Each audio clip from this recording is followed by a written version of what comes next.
Today, I'm sharing 5 practical tips to not just survive your first year as a registered dental hygienist, but also to enjoy it. Stay tuned.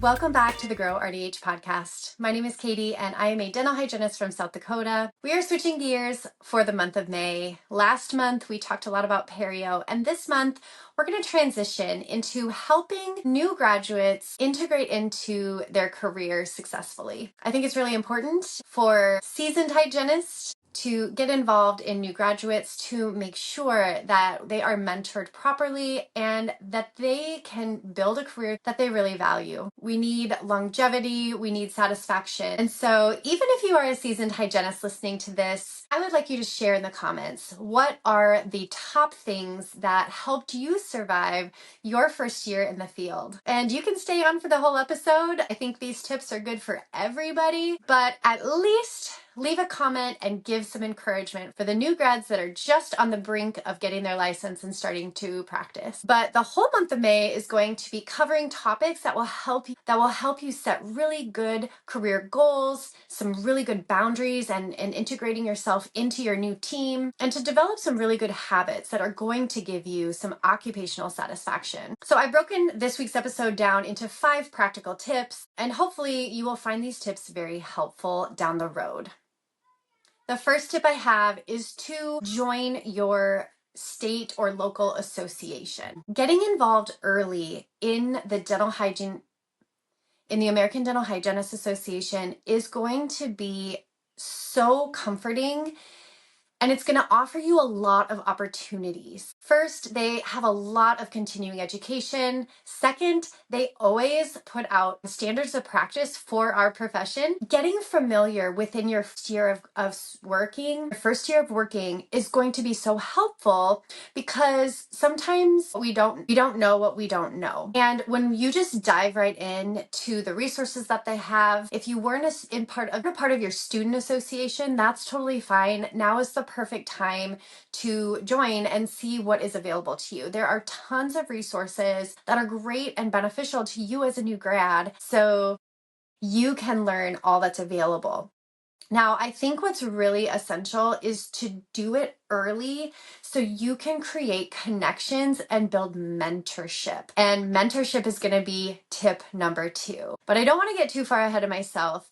I want to highlight some really cool things that ADHA does for us that sometimes we don't hear about because it's not common knowledge when we get into the day-to-day grind of just seeing patients all day, every day.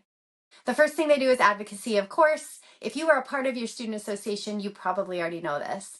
But the ADHA provides the states with a lot of advocacy support. And if you've been watching social media, if you've been watching a lot of the legislation that's being brought forward, some of the legislation does pose a threat to dental hygiene as a career, meaning this oral preventive assistant is being proposed in a lot of different states and would allow assistants to scale. So one of the things ADHA does is help states and provides guidance and provides information about lobbying and fighting against laws that threaten the dental hygiene career, right?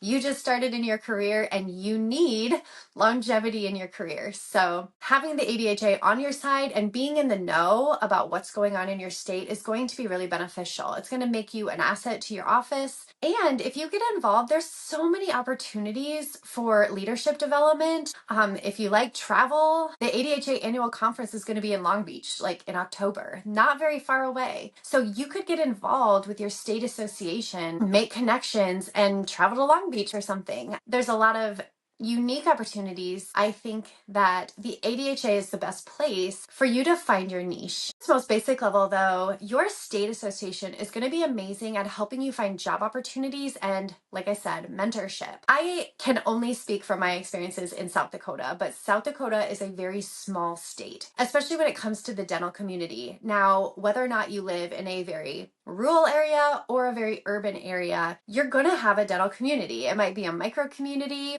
it might be a regional community, but getting your name out there and getting to know other hygienists in your community is going to be how you land the good jobs. Good jobs come from word of mouth.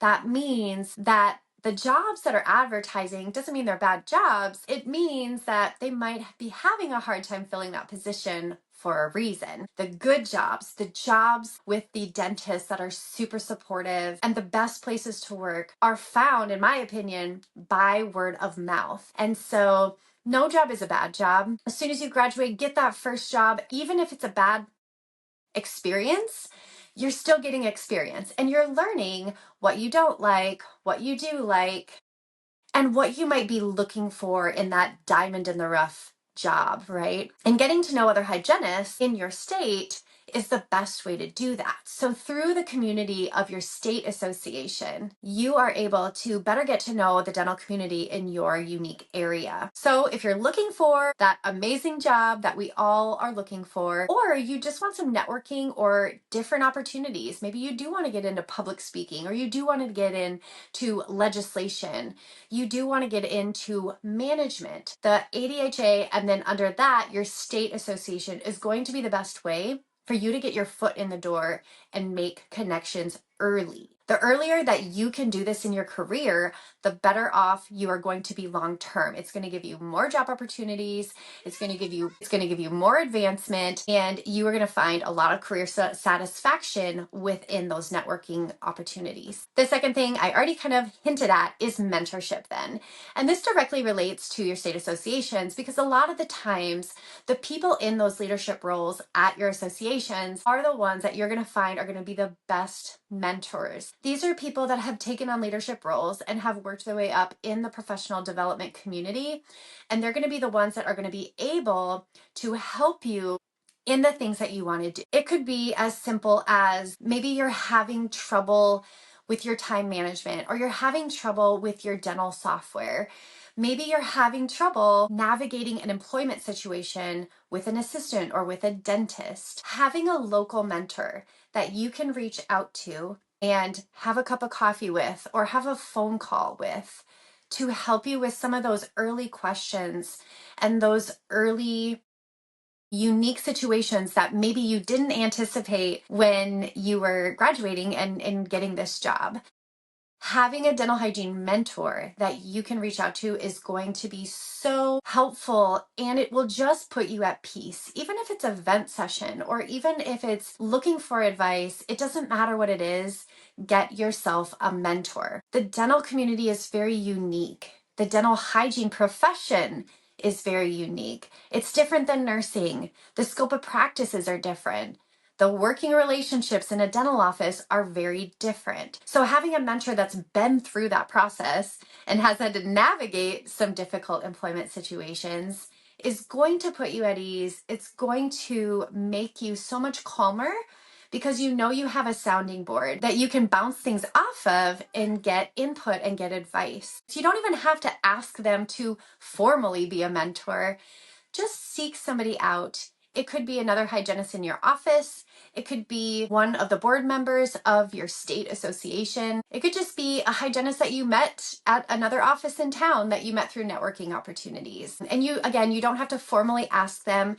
Just kind of look for someone. Look for someone who you can maybe formally, if you want to, reach out to when things come up. So those first two things were really about your well-being and your transition into employment.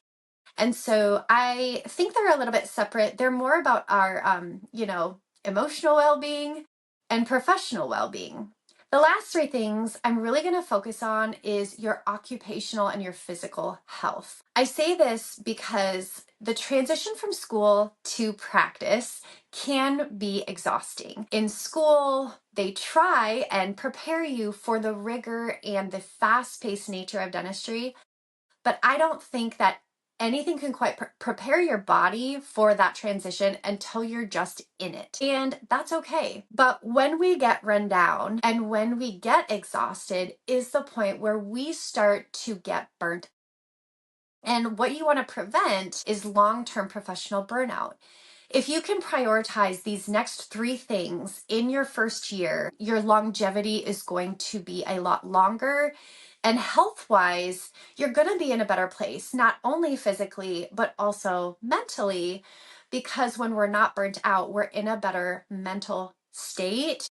And we can better handle maybe conflicts at the office or conflicts with a patient. When we're stressed and we're run down, our bodies aren't able to handle stress quite as better. So the first thing, which would be the third tip, is establishing really good, consistent clinical routines. It's going to take a while, and that's okay. But establishing a routine where what time of the day you get to work, when you have your morning huddle, if you have a morning huddle, the time that you take to review your charts and prepare yourself to be busy. There's a lot of time management things that we can do that we'll get into further in the month, so stay tuned, are really important in terms of preparing yourself to get behind, because it will happen.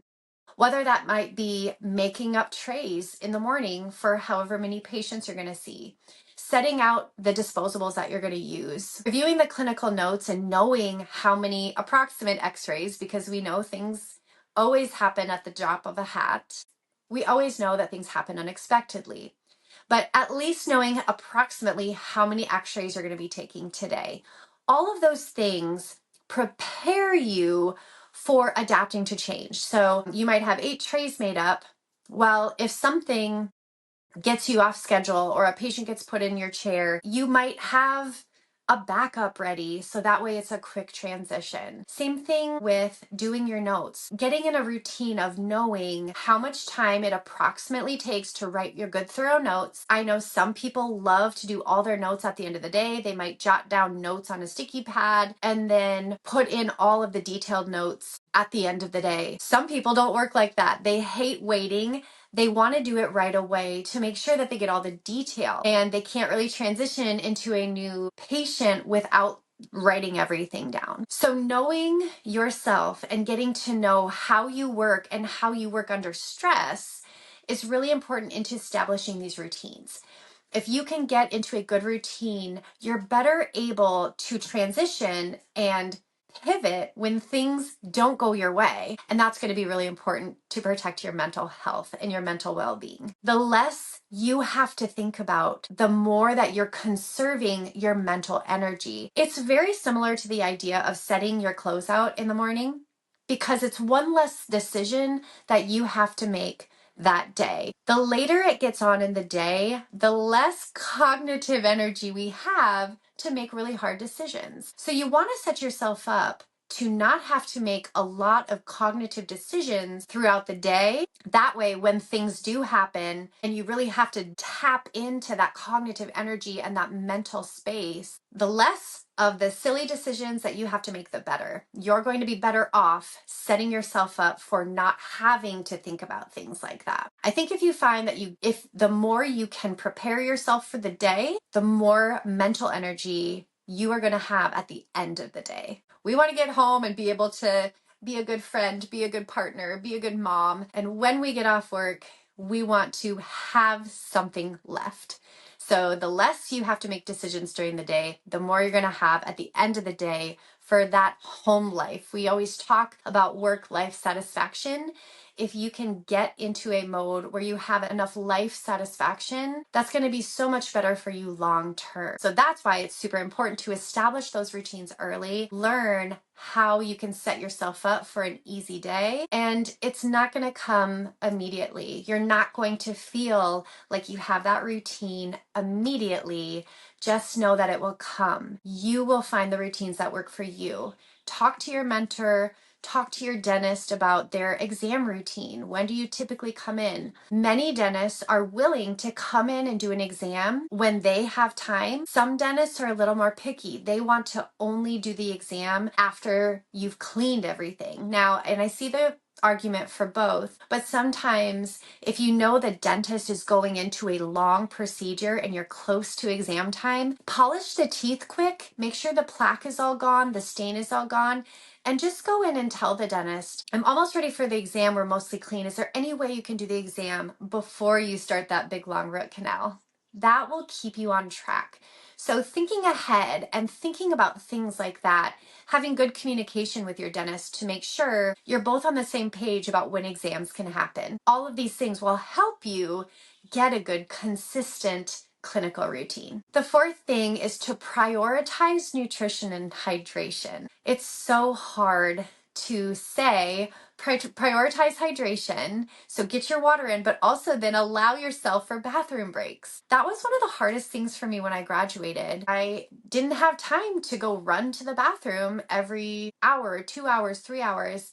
So it's really hard to stay hydrated, especially if you're struggling within that first 6 months on time management and you really feel physically run down. It may just be something as simple as you're dehydrated. So finding things like a liquid IV, I hate, saying certain products. It doesn't matter what you find, but finding something to keep your electrolytes up, to keep your energy up. We're healthcare providers. I'm not a big proponent of energy drinks, but sometimes if that's what you need to give you that boost to get to the end of the day, do it. There's a lot of ways to get our electrolytes in. There's a lot of ways to stay hydrated. Just make sure you're prioritizing your hydration. And then nutrition also comes with that. We know that if we have proper nutrition, we're going to have healthier energy. It's probably not super smart to have a bunch of sugar in the morning before you start without any fiber or protein, because that sugar crash is going to crash you. So without that long sustainable energy that we need, we don't want to be like on a sugar crash right in the middle of a busy morning at 11 o'clock.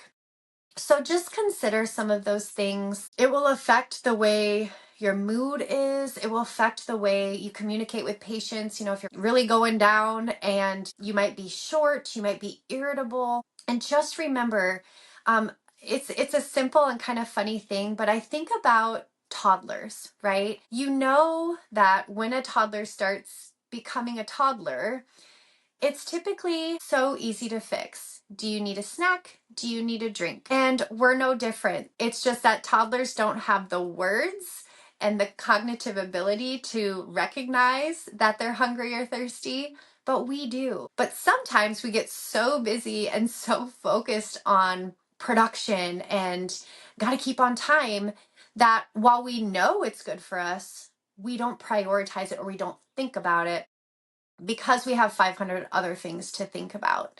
So I just want to remind you, if you're feeling like you're crashing, do you need a snack?